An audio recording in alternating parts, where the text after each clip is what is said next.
로마서 1장 28절입니다. 자, 읽겠습니다. 또한 그들이 마음에 하나님 두기를 싫어하며 하나님께서 그들을 그 상실한 마음대로 내버려 두사 합당하지 못한 일을 하게 하셨으니. 아멘. 말씀 제목은 하나님 없는 시대의 믿음 지키기입니다. 하나님 없는 시대의 믿음 지키기라는 말씀으로 오늘 나누려고 합니다. 세상에는 두 종류의 사람이 있습니다. 한 사람은 하나님을 믿는 사람이고 다른 한 사람은 하나님을 믿지 않는 사람입니다. 하나님을 믿는 사람은 하나님과 함께 사는 사람이고 하나님을 믿지 않는 사람은 하나님 없이 사는 사람입니다. 사도 바울의 당시나 오늘날 우리 시대나 달라진 것은 하나도 없습니다. 과거에는 좀 더 신앙적이었고 또 오늘날에는 좀 더 불신앙적이었느냐? 그렇지 않습니다. 세상은 항상 불신앙이었습니다. 그리고 믿음의 사람들이 나아가서 복음을 전도하고 그 복음 가운데에서 이제 하나님의 살아계심을 드러내고 그를 지옥을 향하는 수많은 사람들을 주께 이끄는 일을 했습니다. 문제는 하나님 없는 시대에 우리가 살고 있는데 이전 시대가 경험하지 못했던 그런 일들이 이제 겪고 있습니다. 오늘날에는 극도로 타락할 대로 타락해서 이제는 신앙의 가치라는 것이 어떤 이익 앞에서는 어떤 힘도 발휘하지 못한 일들을 보게 되어집니다. 그것은 교회 안에서도 그렇고 또 목사님들의 관계 속에서도 그렇고 여러 속에서 그게 되어집니다. 왜 그러냐면 하나님과 함께 살다 보면 이 세상에 살아갈 때 아주 초라하고 볼품없이 보일 때가 있습니다. 그러다 보니까 이 세상 사람들 눈에 보기에 예수 믿는 사람들이라는 것은 결국은 의지박약 같이 보이는 거예요. 저희들은 얼마나 의지가 약하면 있지도 않는 하나님이라는 신에게 저렇게 의지할까. 근데 여러분 우리가 아셔야 되는 것은 하나님의 은혜가 충만할수록 하나님을 의지합니다. 여러분 지금 하나님을 의지하지 않으면 과거에 비해서 하나님을 의지하지 않는 것들이 많이 보이면 여러분 은혜로부터 마음이 떨어져 나가는 거예요. 그래서 우리는 날마다 내가 하나님을 의지하며 살고 있는지를 분명하게 살필 필요가 있습니다. 특별히 오늘 로마서 1장은 로마 시대에 얼마만큼이나 사람들이 타락했는지에 대해서 분명하게 잘 말하고 있습니다. 우상에 대해서도 여기 보시면 1장 23절 썩어지지 아니하는 하나님의 영광을 썩어지는 사람과 새와 짐승과 기어다니는 모든 동물의 우상으로 바꾸었느니라. 25절 이는 그들이 하나님의 진리를 거짓으로 바꾸고 피조물을 조물주보다 더 경배하고 섬김이라. 주는 곧 영원히 찬송하시리로다. 아멘. 오늘날에도 하나님 아닌 다른 것이 높이 우뚝 섰습니다. 오늘날에 인간이 가장 중요하기 때문에 인본주의는 기본입니다. 그리고 인간이 모든 것이 중심입니다. 예배에 있어서 하나님의 중심이 되지 않으면 모든 예배는 타락한 일입니다. 설교도 철저하게 인간의 감정에 맞추면 안 되고 감성에 맞추면 안 되고 진리의 말씀으로 말씀이 선포되어지고 신자의 지성에 강한 자극을 줘서 그 지성의 반응을 통해서 이제 신앙의 정서가 마음의 정서가 움직여져야 됩니다. 그러나 그러한 일들이 이제는 사라져 버렸습니다. 왜 그러냐면 오늘날의 수많은 예능 프로그램, 가요 그리고 또 드라마, 영화, 뮤지컬, 연극, 기타 등등, 그 다음에 뭐 그림도 마찬가지, 뭐 또 소설, 이런 것들이 아주 감성을 정말 잘 자극하는 그러한 작품들이 인정을 받습니다. 인기를 끕니다. 그리고 또 하나는 공감하는 거예요. BTS가 세계에서 이렇게 방탄소년단이 이렇게까지 뜰 수 있었던 것은 SNS로 소통을 하면서 그들과 공감하기 시작했습니다. 이전에는 없었던 일이 벌어진 거예요.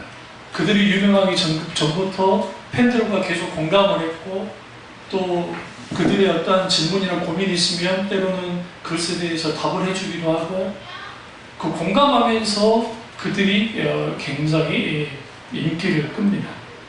그 자체는 배워야죠. 근데 문제보다는 중요한 것은 뭐냐면, 하나님 없는 시대에 믿음을 지키기가 왜 어렵냐면 하나님이 없어도 살만하기 때문이에요. 역설적이에요. 여러분, 하나님 없으면 죽을 것 같잖아요? 그럼 정말 그렇지 않아요. 그런데 하나님 없어도 살 수 있을 것 같아요. 그렇지 않아요. 분명히 말씀드리죠.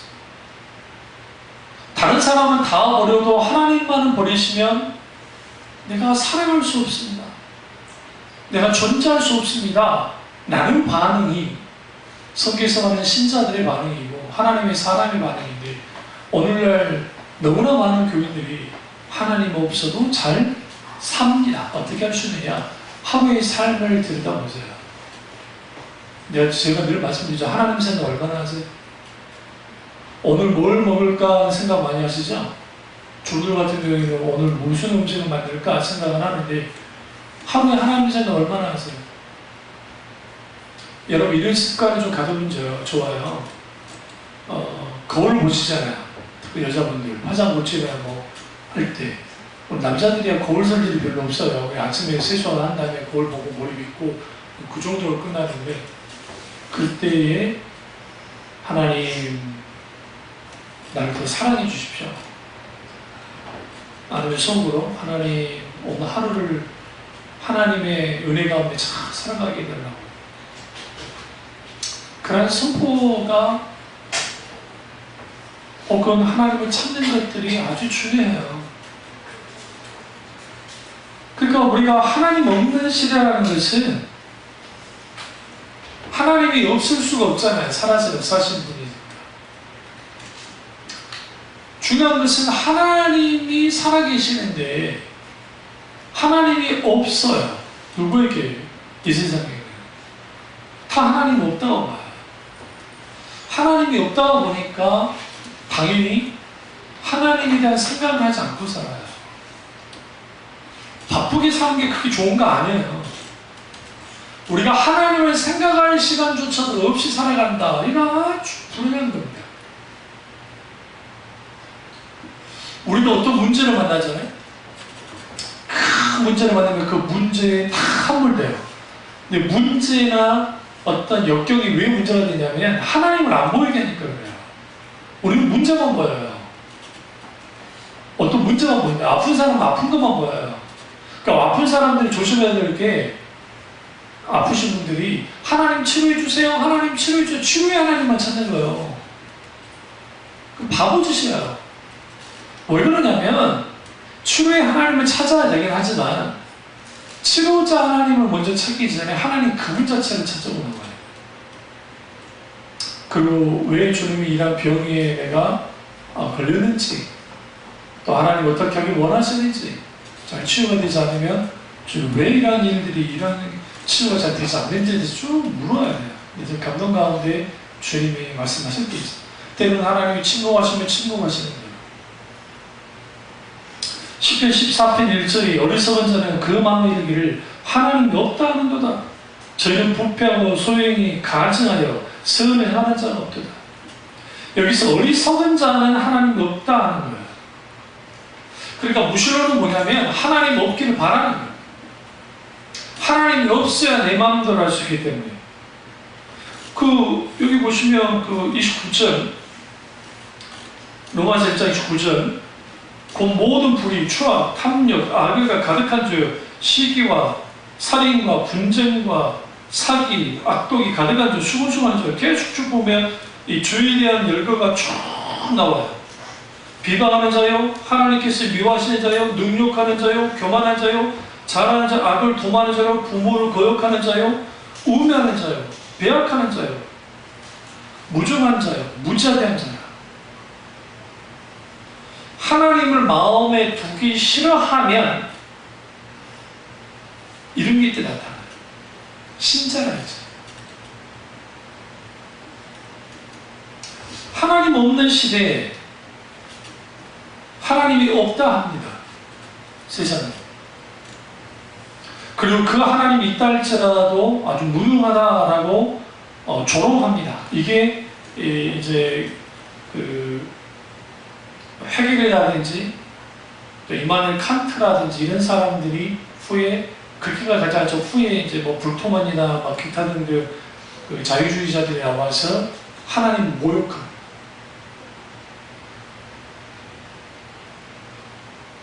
그 하나님은 분명히 없다고 본다. 그런데 만약 있더라도 그 하나님 무능한 자다. 왜? 어떻게 악이 이렇게 가득할 수 있냐? 그 신이라는 하나님이 정말 능력이 있는 하나님이란다면 이 세상의 악을 다 제거해야 될 거 아닌가? 그러나 그 하나님은 악을 제거하지도 못한다. 그렇기 때문에 그 신은 있다 할지라도 쓸모없다. 그래서 쓸모없다라고 여긴 거예요. 오늘날에 너무나 많은 사람들이 하나님을 그렇게 나가요. 그래서 우리는 이 시대가 하나님이 없다고 하기 때문에 하나님이 없다고 하는 시대에 믿음을 지킨다는 것이 쉽지 않아요. 특별히 학교 다니는 친구들, 그리고 대학의 현장에서 특별히 인문 교양 과목 중에 아주 그런 사람들이 많아요. 그래서 기본 질서를 다 파괴하는, 이게 이제 포스트 모더니즘, 다당이즘의 해체주의나 그 다원주의나 이런 것들이 이제 사상 속에 있습니다. 이런 게 이제 정치판에도 영향을 주고요.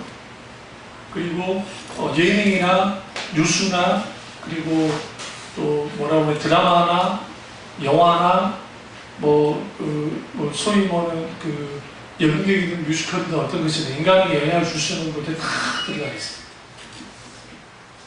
이것에 대해서 분명히 없으면 안 돼요. 그러니까 일본 그 작가 중에 하루키라고 하는 사람이 있는데 그 사람이 쓴 소설은 다 19권 소설이에요.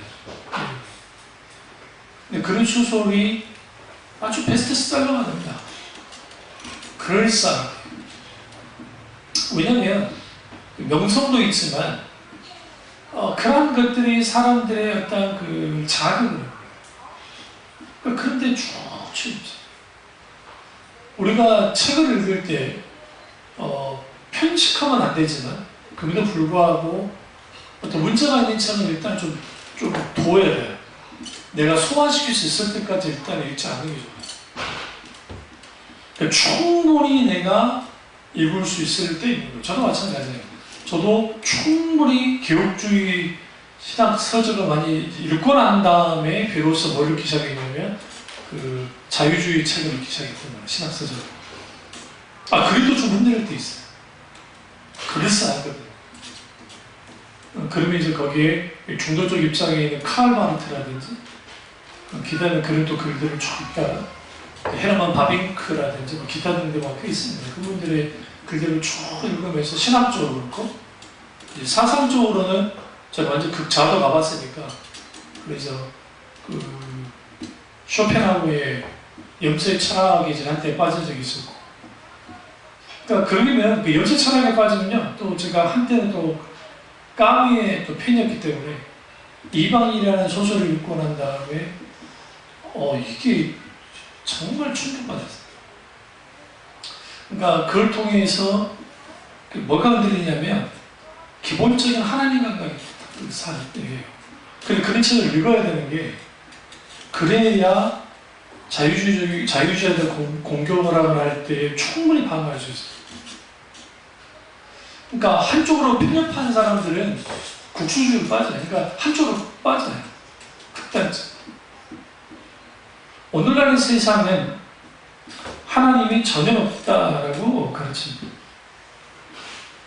근데 문제는 뭐냐면 교회 안에만 하나님이 있는 거예요. 이제 그 말씀 하려고 자꾸 이걸 말하는 거예요. 오늘 한국교회의 실패는 가정에까지, 직장에까지 뭘 끌고 나가지 못했느냐? 신앙을 끌고 나가지 못했습니다. 과거에는 회사마다 신우회가 많았습니다. 조금 어느 정도 규모가 있으면 신우회 모임이 있어서 예배 모임이 있었습니다. 저희 군대에서도 신우회 모임이 있었습니다. 저희 부대에서.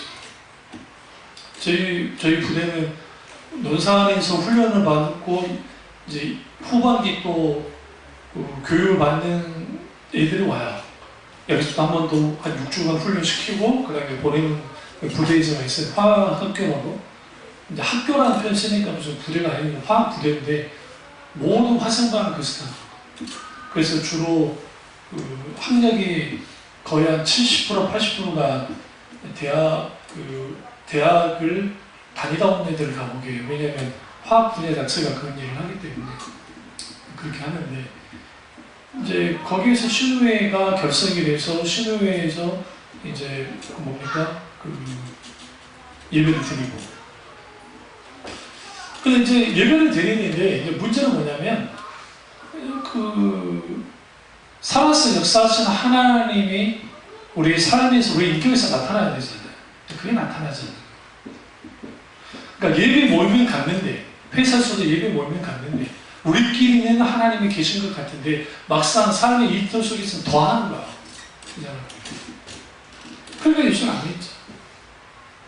기독교 기업이라고 표방하는 그 그룹 하나 있잖아요. 예전에 우리 교회 여러 건설부터 하고 하지만 거기가 그렇잖아요. 그 직원들이 가장 같은 동종업계 중에 월급이 제일 짜고, 그리고 쉽게 사람 자르고, 또 그 회장이라는 사람이 또 형님도 하고 뭐 여러 가지 여기 있고, 그분이 장로님이거든요. 그러니까 안 믿겠다는 거예요. 그런 기독교 뭘 믿냐는 거죠. 그 장로님이 한국교회 교회를 얼마나 많이 세웠는데요. 돈이 있으니까. 그러니까 한국 교회로 봐서는 참 귀한 분이긴 한데 그분이 신앙에 있어서는 아니에요. 차라리 이렇게 해야 돼요. 어차피 내가 사업가이기 때문에 교회를 100개 지는 것보다 차라리 내 밑에 있는 종업원들에게 합당한 월급을 주고 합당한 대우를 해주는 거예요. 유한양행의 유한지 박사님처럼. 저 유한대학교 그분처럼. 그분 그러셨어요. 그분 장로님이세요. 그러니까 그런 분들 밑에 있는 게 홀랐죠. 그러니까 거기에 있는 그 직원들이 처음에 뭐 예수 믿으라 말도 안 해도 그분 보면서 많은 사람들이 크리스찬이 됐더라고요. 하나님을 어디에 가두면 안 되냐면 교회에 가두면 안 돼요. 반드시 하나님이 우리의 가정에, 하나님이 어디에? 우리의 일터에 분명히 계셔야 됩니다. 그러면 우리는 누군가? 우리는 회심한 탕자입니다. 회심한 탕자인데 우리는 돌아왔습니다. 어저께. 근데 돌아왔는데 우리 인생을 살다 보면 우리 인생의 목적과 방향이 소요해 있고 그리고 즐기는 데 있으면 전도서에서 말한, 전도서 기자가 말했던 히브리어 헤벨, 헛되다 하는 그 단어, 공허하고 바람 같은 그런 인생을 끝납니다. 그러면 우리가 하나님 없는 시대에 믿음을 어떻게 지키며 살 것인가? 이 부분에 대해서 먼저 제가 하나님 없는 삶에 대해서 맥스 루카이도가 쓴 책 중에 주와 같이 길 가는 것이라 라는 책이 있습니다. 이 하나님 없는 삶과 관련된 내용을 제가 한번 읽어볼게요. 잘 들어보세요. 하나님 없는 삶은 말 속에는 이미 그 뜻이 들어있다. 하나님이 빠진 삶은 하나님을 경멸하는 삶보다 더 악하다. 잘 보세요. 그러니까 하나님을 경멸하는 사람들, 하나님 어디 있어? 내 주먹을 믿지? 그런 사람들은 뭐 그렇다 치는데 하나님이 빠져있는 거예요. 우리 가정에. 여러분 조심하세요. 여러분의 애들 학교 교육시킨다고 하면서 예수 믿지 않는 사람과 똑같이 애들 교육 막 치맛바람, 바짓바람 일으키는 사람들이 그게 왜 그래요? 기본적인 기독교 정신이 없어서 그래요. 내 자식은 다 되면 되니까. 우리의 삶 속에서 하나님이 빠지면 안 돼요. 우리 가정에서 하나님이 빠지면 안 돼요. 내 인생에서 하나님이 빠지면 안 된다고. 그런데 엑스 루카도 뭐라 그래요? 하나님이 빠진 것이 하나님을 경멸하는 것보다 더 악하다는 거예요. 왜 더 악하냐면 하나님을 무시하기 때문에. 하나님이 없어 하는 사람 적어도 하나님에 대해서는 생각을 해요. 고민을 해요. 그런데 하나님을 경멸하는 사람들은 하나님의 인식조차도 하지 않아요.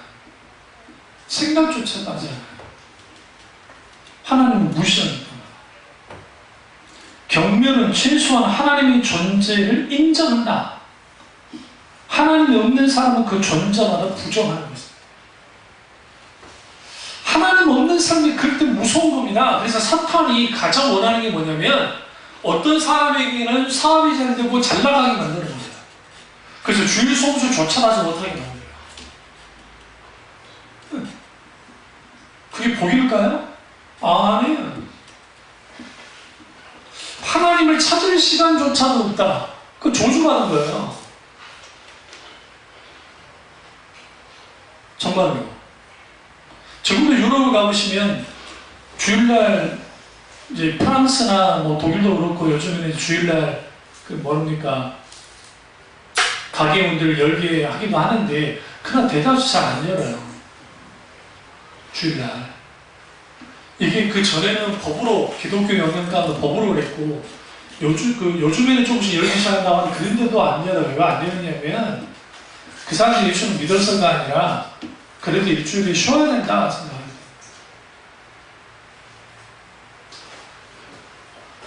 하나님을 찾을 시간이 없다. 하나님과 함께할 시간이 없다. 내가 너무 바쁘다. 내 직업이 그렇다. 그거 용인되지 않아요.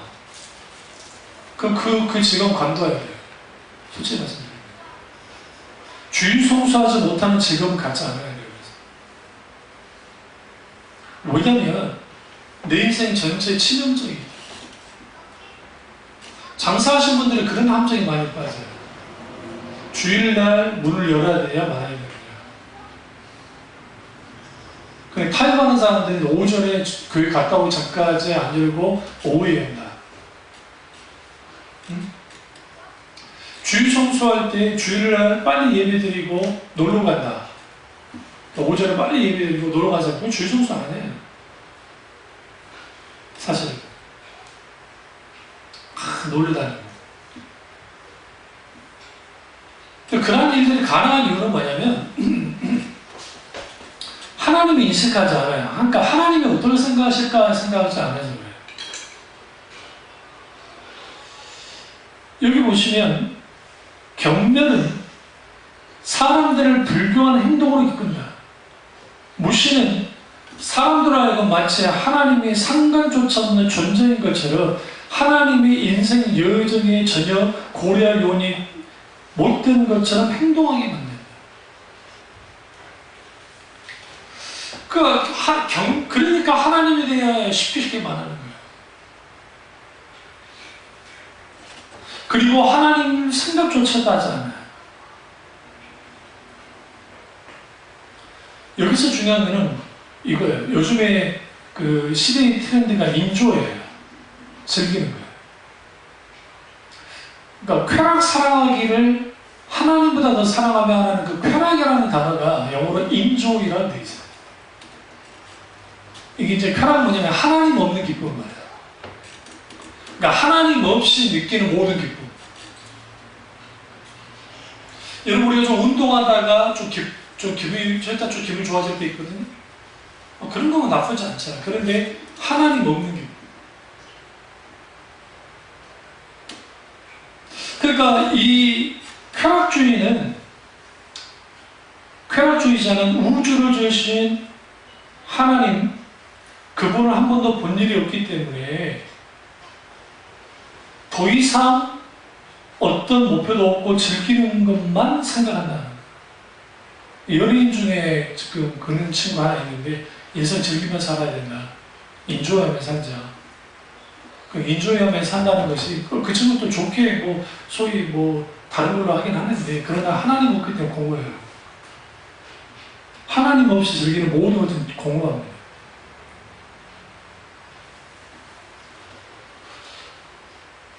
자신의 쾌락에는 목표가 없다. 신적인 요인이 전혀 없다. 영원한 것에 대해 조금도 관심이 없다. 우리 문화가 아버지의 성, 여기서 성은 그 성곽을 말해요. 우리가 쓰는 성 대신 허름한 판잣집에 안주할 때 어떤 일이 벌어질까? 하나님 없는 쾌락 추구에는 대가가 따를까? 오늘만을 위한 삶에는 값 지불이 있을까? 쾌락주의자는 말한다. 알게 뭐야? 내가 나쁠 수도 있지만 그래서 어쩌라고? 내가 하고 싶은 대로 하고 사는 거지. 이게 오늘날 하나님 없는 삶을 사는 사람들의 모습이에요. 그 연예인들이 그들의 인기의 척도는 돈입니다. 돈이 있으면 명예도 따라오고 다 권력도 따라오니까. 그러니까 그런 식으로 자기들이 높아진다고요. 속지 마셔야 돼요. 다 이미지예요. 이미지로 만들어졌다고요. 그러니까 우리는 이렇게 착각해요. 저 여인 참 착하고 근데 막 대중 치는 경우 많잖아요. 그게 이미지에서 만들어진 겁니다. 인간은 모두가 죄의 범사를 갖고 있어요. 그렇기 때문에 아무리 선하다고 할지라도 그 안에 죄가 가득합니다. 하나님 없이 사는 인생에는 허무해요. 이거 명심하세요. 지금 내가 너무 아파요. 눌려요. 고통스러워요. 힘들어요. 그게 나를 하나님을 찾게 만든다고 한다면 그거 괜찮아요. 여러분 너무 건강해서 사는 사람 있어요. 어떤 일을 했는데 내가 특별히 크게 실패한 경험도 없어. 내가 돈이 그렇게까지 많지는 않지만 그래도 내가 쓸만한 돈은 있고 또 집도 있고 갖추고 내가 살아요. 이런 사람들 하나님 찾을까요? 안 찾아요. 정말 잘 안 찾아요. 근데 또 이런 사람이 성격까지 좋아. 성격까지. 여러분 어느 정도 막 집안에 이렇게 그러니까 환경적으로 이렇게 막 하면 큰 굴곡 없이 하는 사람들은 되게가 밝아요. 우리가 주로 조연아라든지 막 그런 애들만 봐서 그러는데 실제로 어느 정도 수준 되잖아요. 그러면 그렇게까지는 막 싸납잖아요. 싸날 이유가 없는 게 부딪힌 게 별로 없으니까. 아니 그러잖아요.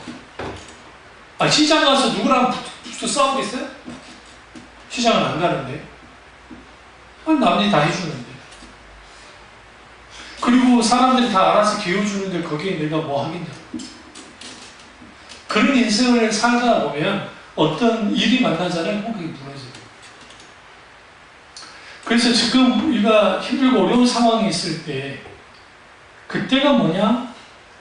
바로 하나님을 찾을 때이고 하나님을 의지할 때인데 거기서 하나님의 은혜를 경험하면 그것만큼 좋은 게 어디 있어요. 그래서 사도 바울이 우리 인생에 하나님을 저버리고 사는 것은 불가능하다는 거예요. 그런데 불가능한데 그 불가능한 삶을 오늘날의 사람들이 그 시대의 사람들이 산다는 거예요. 하나님을 저버릴 때 잃는 것과 하나님을 저버릴 때 얻는 것이 어느 정도일까요? 하나님을 내가 믿어요. 내가 하나님과 함께 살아요. 근데 잃어버리는 게 있어요. 뭘 잃어버리냐면 세상이 주는 기쁨을 잃어버리는 거예요. 세상 것들이 이렇게 돼요. 지금 당장 이 시간에 주일날 나와서 예배 드리잖아요. 세상 사람 같으면 지금까지 늦잠 자고 있다가 이제 일어날 시간이잖아요. 그럼 예배만 나오니까 머릿속이니까 기름값 날려, 심지어 또 헌금까지 해야 돼. 그리고 하잖아요. 하나님 없이 살면 얻는 게 있어요. 세상 것들. 근데 하나님 없으면 잃는 게 그게 뭐냐면 전부를 잃어요. 왜냐하면 하나님이 인생의 모든 것이 돼요. 제가 어저께 잠깐 운동 갔다 오면서 그 형충원까지 한번 제가 갔다 왔어요. 이 산으로 해가지고. 왕복 한 18,000km, 그러니까 한 8km, 거의 10km까지 한번 갔는데, 현충원은 엄청 크더라고요. 거기를 한번 쭉, 거기까지 이제 산으로 우리 위에 약수도를 해가지고 연결을 시켜놨더라고요. 숭실대 쪽까지 연결이 안 됐으면 숭실대까지 쭉 올라가서 그쪽에 해가지고 쭉 가는데, 장군묘역이 있고, 그 다음에 일반 사병묘역이 있는데, 딱 사병보다 어떻게 딱 봤는데 70년에 돌아가신 분 있고, 세상에 우리 태어날 때, 그러니까 베트남 전쟁에서 돌아가신 분, 갑자기 가슴이 멍멍해지죠. 어쨌든 국가에서 나와 싸웠는데 이제 그래서 돌아가신 분이잖아요. 장군 묘역도 있고, 그리고 또 우리 그 예전에 그 뭐랄까 독립운동하다가 돌아가신 분들이 그걸 묻힌 줄 몰랐는데 거기 묻혀 계시더라고요. 그걸 보면서 그래, 거기 장군이 묻히든 또 우리 역대 대통령도 거기 묻혀 계시잖아요. 몇 분. 묻히시든 결국 묻히는 건 똑같아요. 차이는 이거예요. 묻은 크기. 그다음에 그 계단에서 그런 것들. 하나님 없는 인생을 살면 오늘날 사람들이 막 내 마음대로 살 수 있는 게 좋은 것 같아요. 얼마 전에 인천에서도 지금 동성애 축제했죠. 그 때문에 인천에 있는 목사님들이 굉장히 막 신경을 많이 쓰셨는데 그런 일들을 쉽게 저지르는 거죠. 그들이 하는 세계관은 과학 만능주의예요. 하나님 없는 세상을 조장할 수 있는 분위기가 과학 만능주의가 만드는 거예요. 그 과학 만능주의는 의학의 발전과도 관계가 있어요. 근데 여러분 막상 병원 가보시면 원인 몰라요. 여러분 이명증 있죠? 이명증 원인을 몰라요. 이명증은 진짜 소리가 들리는 게 아니에요. 저도 지금 이명증이 있는데 오래됐는데 어깨 초기에 하도 신경을 많이 써가지고 제가 생긴 건데 그 이명증은 뇌가 소리도 나지 않는데 이상 신호를 쭉 보내는 거예요. 근데 이게 몰라요. 그 메커니즘을. 만약에 알았다 한다면 치유했을 거야. 그래서 뭐 백색 음을 뭐 한다거나 뭐 이제 침으로 뭐 한 방에 침으로 해가지고 고칠 수 있다 하지만 사실은 그렇게 많이 고치지 못해요. 용법은 하나예요. 이기는 거예요. 그러니까 무시. 저는 그래서 이 소리 나도 그냥 무시해버려요. 하도 오래됐으니까 이제 소리 나면 그냥 그런가 보다. 근데 피곤하면 소리가 좀 더 커지고 좀 덜 피곤하면 좀 소리가 좀 적는데 근데 그 무시하기까지 몇 년 걸렸냐? 제가 3년 걸려요. 3년. 그러니까 1년 정말 죽을 만큼 힘들었고 2년 정도 되니까 어디 견뎠고 3년 딱 되니까 이제 적응해서 이거는 뭐 해도 그런가 보다 하고 넘어가는 건데 그 외에도 뭐 기타 등등 질병들을 보면 이게 원인을 몰라요. 제가 앓고 있는 지금 매니어를 몰라요. 원인. 이런가 보다. 이럴 거야. 이 병만 그렇습니까? 아니요. 수많은 병들이 몰라요. 그런데 마치 의사들이 마치 모든 병을 고칠 수 있는 것처럼 마치 그 방송이나 그런 데서 한단 말이에요. 과학의 미술학이 많이 발전했죠. 명의 기준이 몇 퍼센트 치료인지 아세요? 60%예요.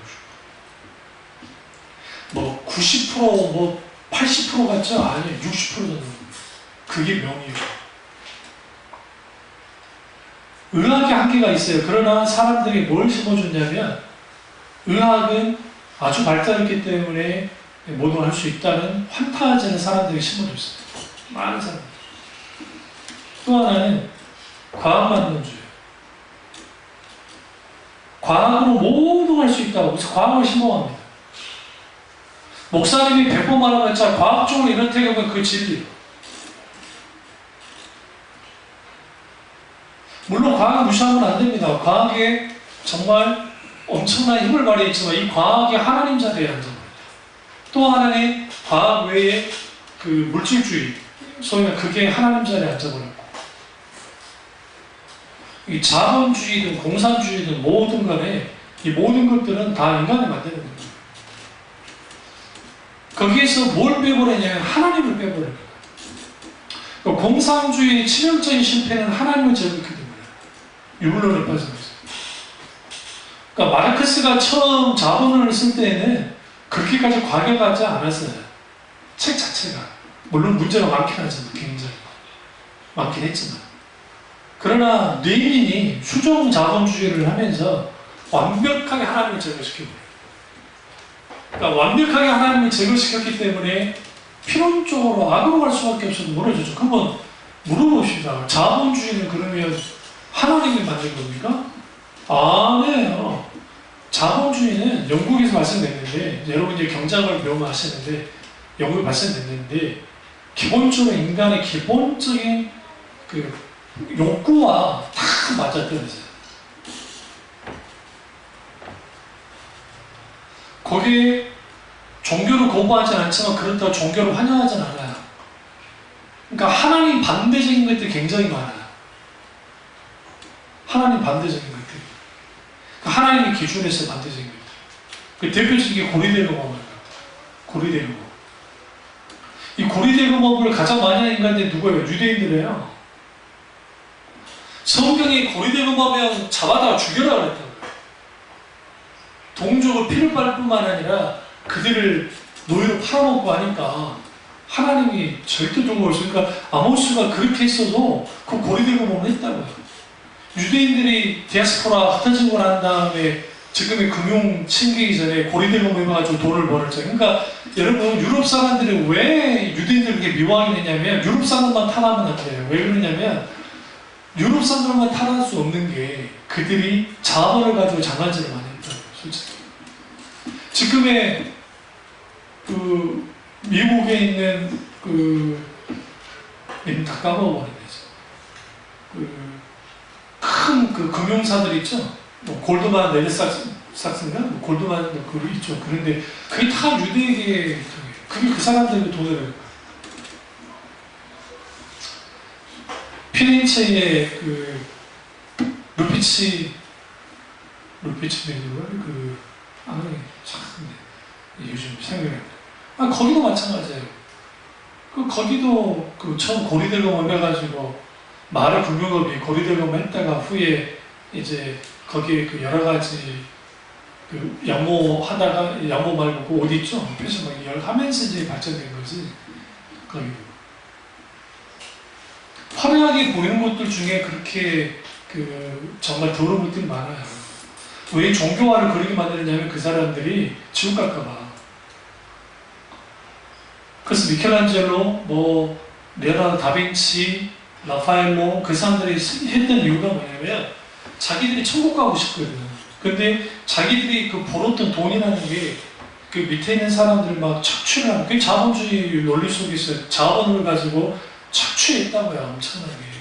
많은 그들의 그 조상들이 이제 국가에 기증이 있다는데 이제 기증이 있다고 하니까 어떤 분이 기증이 있다고 그걸 대단한 가문인데 그건 웃기는 점인 게 기증할 수밖에 없었어요. 분위기가. 안 그러면 빼앗아 파니까. 에이, 빼앗기기 전에 기증하자, 기증하는 거지. 그래서 지금 이탈리아 피렌체랑 또 밀라노, 기타 베네치아도 마찬가지고 거기 그 도시 공국에 있던 그 사람들이 다 그런 식으로 또 무역을 통해서 많이 베네치아가 얼마나 나쁜 일을 많이 했는데 베네치아 때문에 동로마 제국이 멸망을 해요. 그래서 지금의 이집트 그리고 터키 다 이슬람화된 그 원인 중에 하나가 사실상 베네치아.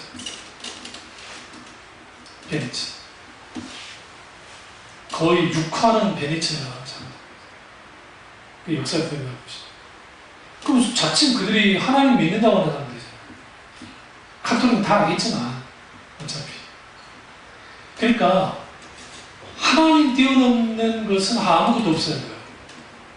민족주의, 애국주의, 무슨 자본주의 어떤 것이든 하나님을 뛰어넘으면 안 돼요. 성경을 뛰어넘으면 안 돼요. 우리는 성경 안에 하나님의 말씀을 중심으로만 자본주의에 대해서 받아들이지 않을까 안 받아들여야 되고 그렇게 분별해야 되는데 이게 이상하게 우리나라 안에 태극기하고 이상하게 이게 그 짬뽕이랑 이상하게 되었던 거예요. 이게 진짜 기독교가 아니에요. 사도 바울에게 물어보세요. 사도 바울에게. 사도 바울이 있을 때 이스라엘이 이제 아직 멸망하진 않았지만 지금 국가가 로마 식민지에 있었어요. 그럼 사도 바울이 다니면서 로마 식민지 뭐 어쩌고 뭐 있습니까? 그 복음의 확산을 위해서 이렇게 하고 민족을 사랑했잖아요. 어떤 것도 신앙보다 앞설 게 없어요. 하나님보다 앞설 수 없는. 어떤 것도 말씀을 앞서면 안 돼요. 어떤 사상이든. 근데 오늘날 하나님의 말씀의 기준에서 다 벗어나는 거예요. 그 대표적인 게 사람들이 하나님을 의지한다고 하지만 사람을 의지하는 경우가 너무 많아요. 하나님 없는 사람들의 특징이 디도서 3장 3절에 잘 나타나는데요. 제가 읽어볼게요. 우리도 전에는 어리석은 자요, 순종치 아니하는 자요, 속은 자요, 각색 정욕과 횡락의 종로는 한 자요, 악독과 투기로 지낸 자요, 가증한 자요, 피차 미워하는 자였으나. 이게 하나님이 없는 어리석은 자들의 생각이에요. 이런 특징이 나타나요.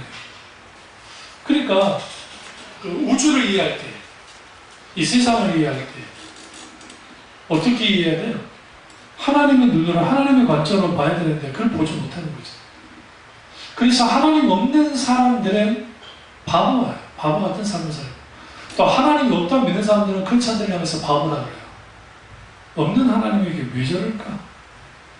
그러나 하나님 없는 사람은 순종치 않고 하나님 없는 사람은 속는 자고 하나님 없는 사람은 온갖 정욕과 쾌락의 종로로 하나님 없는 사람은 악독 가운데 있는 자죠. 하나님 없는 사람은 투기하죠. 가증스럽죠. 그러니까 이러한 것들이 그들 속에서 계속 있는 거예요. 믿음을 어떻게 지킬 것인가? 답은 하나예요. 하나님과 동행하고 하나님과 가까이 해요. 참 부탁드리고 싶은 것은 성경도 읽으시지만 저기 있는 기독교 책들도 많이 읽으세요. 저기 조금 제가 개방해놨잖아요. 제가 뭐 저기 싸는 것도 아니에요. 책을 좀 읽어야 돼 있지 않아요. 왜? 책 읽는 게 재미없습니다. 근데 여러분 적어도 기독교 양서들을 많이 읽다고 고전책을 많이 좋은데 우리는 죽은 사람들과 대화할 수 있는 길은 하나밖에 없어요. 책 읽는 게 없어요.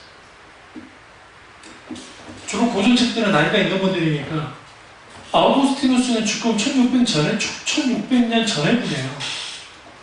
아우구스티누스의 고백록이 지금까지 강력한 영향을 끼치잖아요. 그런 걸 읽어야 돼요. 프랑스 수학자였던 팡세가 이해가 잘 안 될 수 있는 게 읽어도 별로 감흥이 없을 이유는 뭐냐면 아주 기초적인 거야. 그러니까 책을 많이 읽는 것도 중요하지만 더 중요한 거는 그 책 가운데서 그 저자가 뭐라 하는지를 읽어낼 수 있는 게 중요하고 첫 번째. 두 번째는 그 읽고 난 다음에 그를 내 것으로 만드는 게 중요해요. 그러니까 한 문장이 내게 영향을 줘도 그럼 책 정말 귀하게 되는 거예요.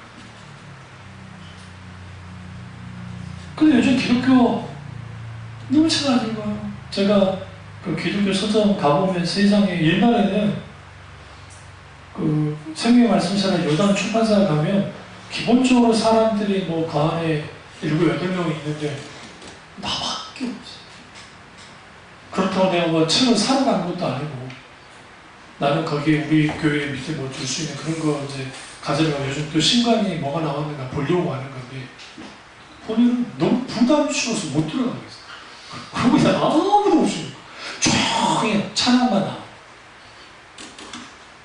그 속으로 생각하기로 저러다가야 저거마저 없어지겠다 생각.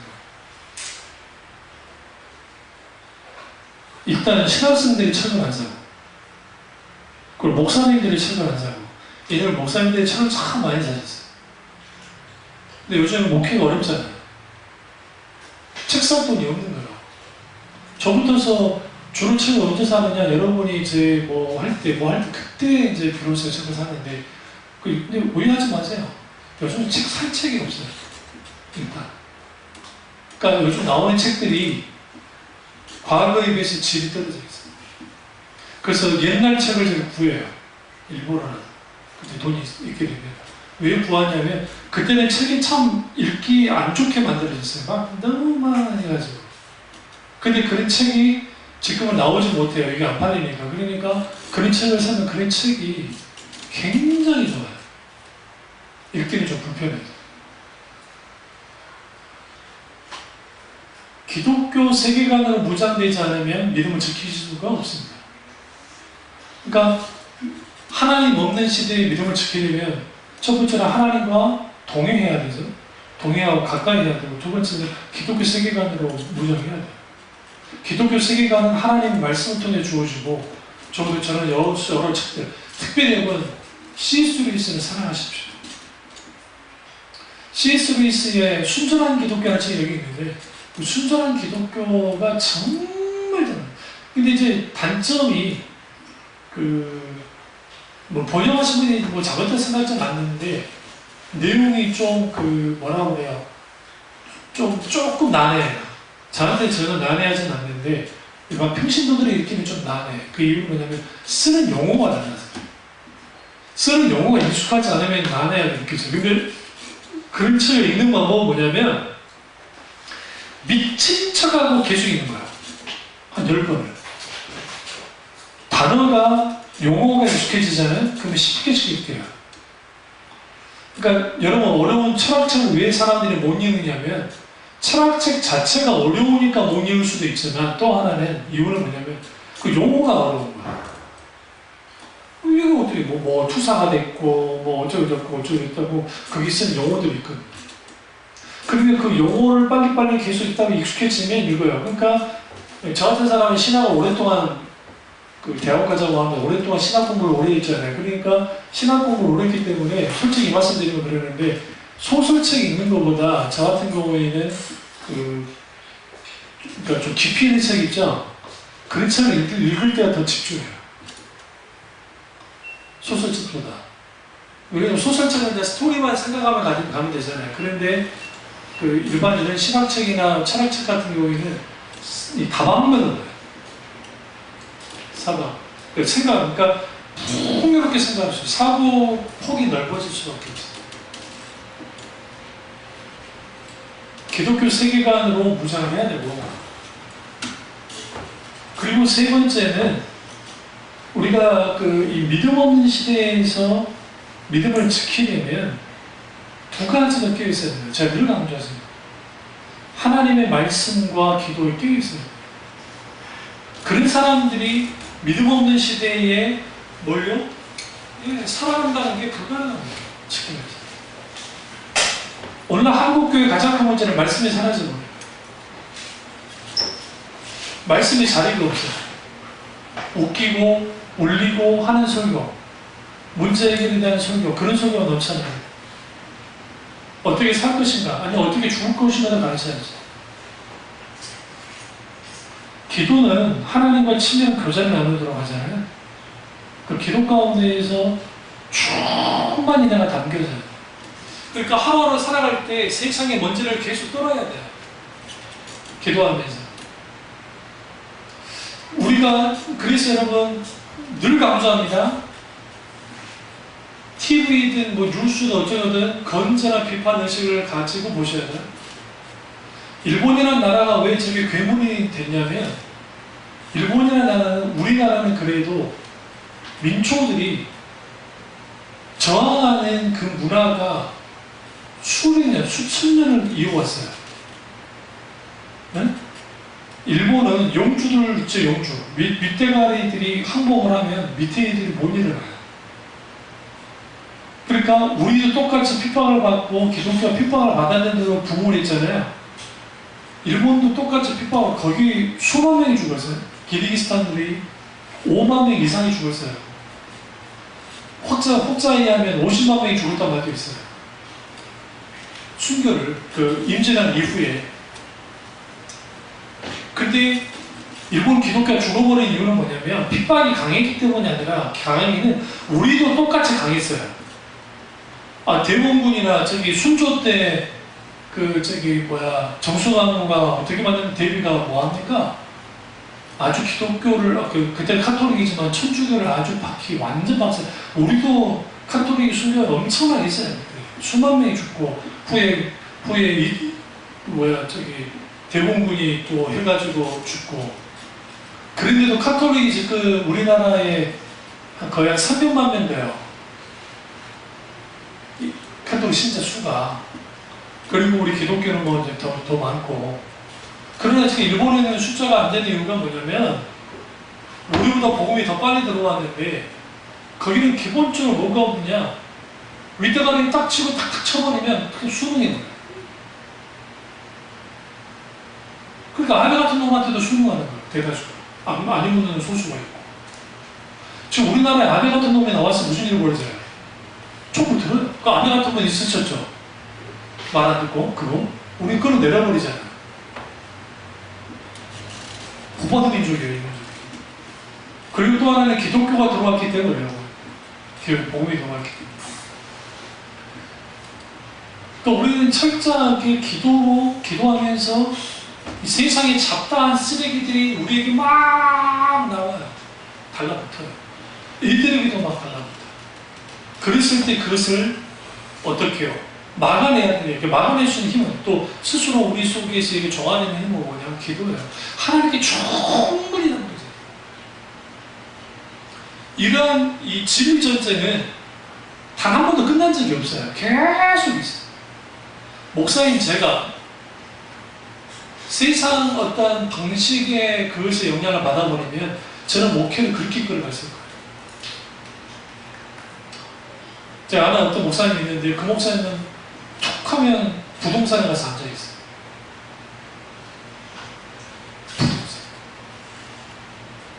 늘 출근. 왜 그런가 했더만 교인들 집 사준다. 접근이 벌써 한 10몇 년 전에 10년 전에 집 사준다. 그래서 이 부동산 가서 출근하고 저 부동산 가서 출근하고 발품을 팔아. 그래 놓고 집산집 나왔다 하면 교인한테 연락해가지고 해하고 집 사주고 집 사주고 집 사주고 그 교인들 다 나갔어요.